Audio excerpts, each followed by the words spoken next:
राजस्थान की हर खबर देखते रहिए डीपीके न्यूज पर।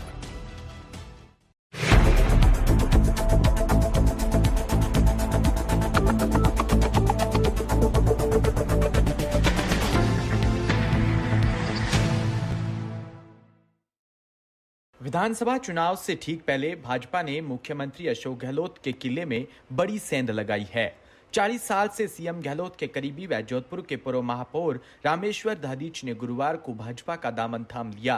प्रदेश भाजपा चुनाव प्रभारी प्रहलाद जोशी, केंद्रीय जल शक्ति मंत्री गजेंद्र सिंह शेखावत, प्रदेश सह प्रभारी विजया राहटकर, सांसद राजेंद्र गहलोत और चुनाव प्रबंधन समिति के संयोजक नारायण पचारिया की मौजूदगी में कांग्रेस सहित अन्य राजनीतिक दलों व सामाजिक संगठनों ने लोगों ने भाजपा की सदस्यता ग्रहण की। रामेश्वर दादीच ने सूरसागर विधानसभा सीट से अपना नामांकन पत्र दाखिल किया था, लेकिन उन्होंने नामांकन वापस ले लिया। भाजपा के सीएम गहलोत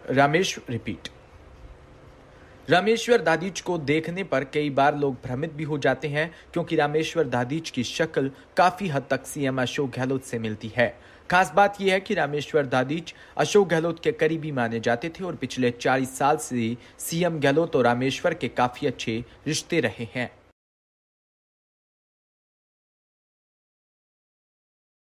जोधपुर शहर से कांग्रेस की विधायक मनीषा पवार ने गुरुवार को अपना चुनाव कार्यालय पूजा पाठ कर प्रारंभ किया। इस मौके पर इंडियन नेशनल कांग्रेस के राष्ट्रीय प्रवक्ता जयराम रमेश ने कार्यालय उद्घाटन से पूर्व पूजा पाठ में भाग लेकर विधायक मनीषा पवार को एक बार फिर से जीतने की शुभकामनाएं दी। इस मौके पर आईएम जनता व कांग्रेस को रमेश ने संबोधित करते हुए मोदी सरकार की नीतियों को कोसा है।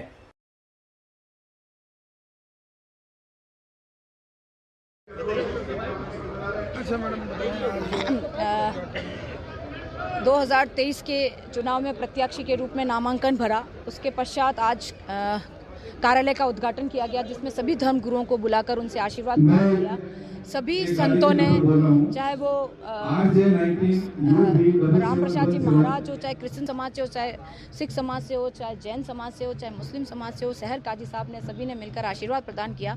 और इस शहर में स्वास्थ्य सभी को मिले, सभी को सुरक्षा मिले और सभी का विकास हो, ये कामना उन्होंने की। और जिस तरीके से राजस्थान सरकार काम कर रही है, सभी योजनाओं, राहत योजनाओं को घर घर तक पहुंचाने का काम कर रही है, ये उन्होंने आह्वान किया। और मैं उनको बहुत बहुत धन्यवाद ज्ञापित करती हूँ कि वो सब पधारे और उन्होंने आशीर्वाद प्रदान किया।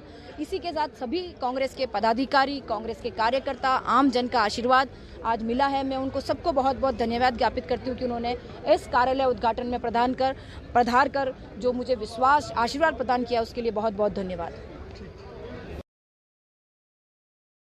खंडवा से खबर, जहां भारतीय जनता पार्टी प्रत्याशी कंचन मुकेश तन्वे विकास की बात करती है, लेकिन बहन कंचन जो जिला पंचायत अध्यक्ष रही, वो खंडवा जनपद की 60 ग्राम पंचायतों के विकास कार्यों के लिए कोई भी राशि 2022 से लेकर 23 तक स्वीकृत नहीं कर पाई। ये विकास की बात करते हैं, मेरे ऊपर झूठा आरोप लगाते हैं। जब कांग्रेस सत्ता में थी तो बड़े बड़े भारतीय जनता पार्टी के नेता मेरी चौखट पर आते थे अपने काम करने। मैंने कोई चुनाव नहीं जीता, लेकिन जनता के मुद्दों को लेकर, जनता की समस्याओं को लेकर हमेशा खड़ा रहता हूं और लड़ता रहूंगा। भारतीय जनता पार्टी ने महिलाओं का अपमान करती है। बहन कंचन जो जिला पंचायत अध्यक्ष चुनाव जीतने से पहले भारतीय जनता पार्टी ने उनकी कैसी हालात कर दी थी। निर्दलीय चुनाव लड़ना पड़ा, जब जीत गई तो वो भारतीय जनता पार्टी उनकी चौखट पर सर झुकाते नजर आई। भारतीय जनता पार्टी मानसिक रूप से दिवालिया हो गई। मुझे सोशल मीडिया पर बदनाम करने के लिए साजिश की जा रही है। समस्या है खंडवा में, आज भी नर्मदा जल एक महत्वपूर्ण समस्या है। सड़कों की जो बात है वो बड़ी समस्या है।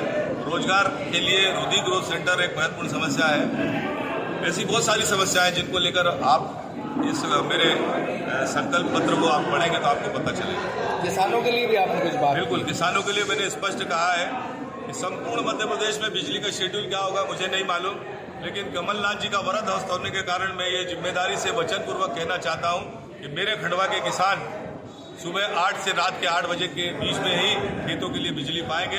ये तय रहा, इसके लिए मुझे किसी भी हद से गुजरना पड़े मैं गुजर जाऊंगा। सोशल मीडिया पे वायरल हो रही है पोस्ट कि आप अनैतिक गतिविधि करने वाले एक प्रोफाइल है। जब कमलनाथ जी की सरकार बाड़मेर विधानसभा चुनाव से पहले बदलती चुनावी रंगत को देखने को मिल रही है। चुनाव में टिकट कटने के बाद कई दावेदार निर्दलीय ताल ठोक रहे हैं। इनमें से बाड़मेर सीट पर भाजपा से बागी हुई डॉक्टर प्रियंका चौधरी भी चुनाव मैदान में है। गुरुवार को बाड़मेर जिला मुख्यालय पर आरएलपी के नेता उमेदाराम बेनीवाल ने प्रेस कॉन्फ्रेंस का आयोजन कर निर्दलीय उम्मीदवार प्रियंका चौधरी को समर्थन देने का ऐलान किया। आरएलपी नेता उमेदाराम बेनीवाल ने मीडिया से रूबरू होते हुए बताया कि आरएलपी के सुप्रीमो हनुमान बेनीवाल के निर्देश अनुसार बाड़मेर विधानसभा क्षेत्र में 2023 के इस चुनाव में आरएलपी और आजाद समाज पार्टी के गठबंधन पर निर्दलीय प्रत्याशी डॉक्टर प्रियंका चौधरी का समर्थन करती है। पार्टी के कार्यकर्ता दिन रात एक कर डॉक्टर प्रियंका चौधरी की मदद करेंगे। बेनीवाल ने बताया कि डॉक्टर प्रियंका चौधरी के परिवार का बाड़मेर पर बड़ा एहसान है। इनके परदादा रामदान जी ने शिक्षा के प्रति अलग जताई और 36 कौम के लोगों को जागरूक किया था।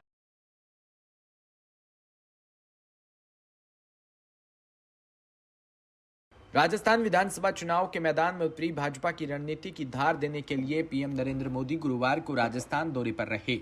उन्होंने उदयपुर के नए कृषि मंडी परिसर में जनसभा को संबोधित करते हुए कांग्रेस पर तीखा हमला बोला। पीएम मोदी ने उदयपुर के कन्हैयालाल हत्याकांड का जिक्र करते हुए कहा कि यह घटना इसलिए हुई क्योंकि यहां तकियों के साथ सहानुभूति रखने वाली कांग्रेस की सरकार है।